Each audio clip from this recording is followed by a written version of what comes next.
मुंबई में बीजेपी सबसे बड़ी पार्टी, लेकिन मेयर के चुनाव में शिंदे फैक्टर से नया पेच फंसा हुआ है। नमस्कार, मैं हूं आपके साथ आयुषी गुप्ता।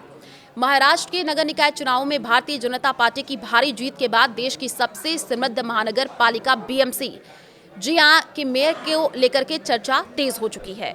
चुनाव में महायुति की निर्णायक जीत के एक दिन बाद मेयर के अहम पद को लेकर के बीजेपी और एकनाथ शिंदे की शिवसेना के बीच खींचतान सामने आ गई है। बीएमसी चुनाव में बीजेपी को 89 सीटें जीत करके सबसे बड़ी पार्टी बनकर के उभरी है, लेकिन उसे अकेले दम पर बहुमत नहीं मिला है। हालांकि उसकी सहयोगी शिवसेना शिंदे को 29 सीटें मिली है। 227 सीटों वाली बीएमसी में बीजेपी शिवसेना शिंदे गठबंधन को कुल मिलाकर के 118 सीटें मिली हैं। स्पष्ट बहुमत के बावजूद मेयर के पद पर सहमति बनना आसान नहीं दिख रहा।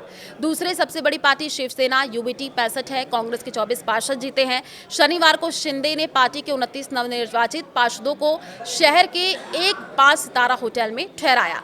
मीडिया में आ रही खबरों के मुताबिक पार्टी नेताओं ने इसे प्रतिद्वंदी दलों की ओर से कथित तोड़फोड़ की कोशिशों से बचाव का कदम बताया। उधर शिवसेना यूबीटी के नेता संजय राउत ने होटल को जेल बनाने के आरोप लगाए हैं। उन्होंने कहा, एकनाथ शिंदे ने होटल को जेल बना दिया है। ताज होटल में चुनाव जीत करके जिन पार्षदों को रखा गया है उन्हें रिहा किया जाना चाहिए।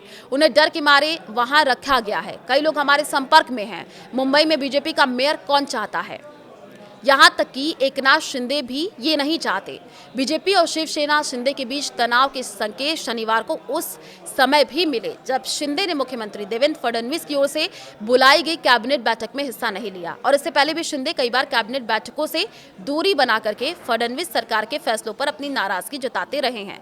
बीएमसी पर ठाकरे परिवार का 2 दशक से भी अधिक समय का तक कब्जा रहा है, लेकिन 2017 में शिवसेना में विभाजन के बाद कई पार्षदों ने एकनाथ शिंदे का हाथ पकड़ लिया और इससे ठाकरे परिवार की पकड़ कमजोर हुई। और इस चुनाव में शिवसेना यूबीटी और राज ठाकरे के एमएनएस महाराष्ट्र नवनिर्माण सेना के बीच गठबंधन था। एमएनएस को 6 सीटें आई हैं। शिवसेना में विभाजन के बाद ये उद्धव ठाकरे के लिए ये बहुत अहम चुनाव था।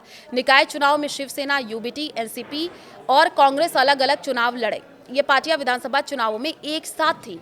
मौजूदा बीजेपी शिवसेना शिंदे गठबंधन के मुकाबले बाकी विपक्ष की सीटें मिलकर के 106 पहुंचती हैं, जो बहुमत से 5 कम है। इन चुनाव में सबसे बड़ा झटका एनसीपी के दोनों धड़ों को लगा। एनसीपी शरद पवार सिर्फ 1 सीट जीत पाई है। एनसीपी अजीत पवार को महज 3 सीटें मिली है।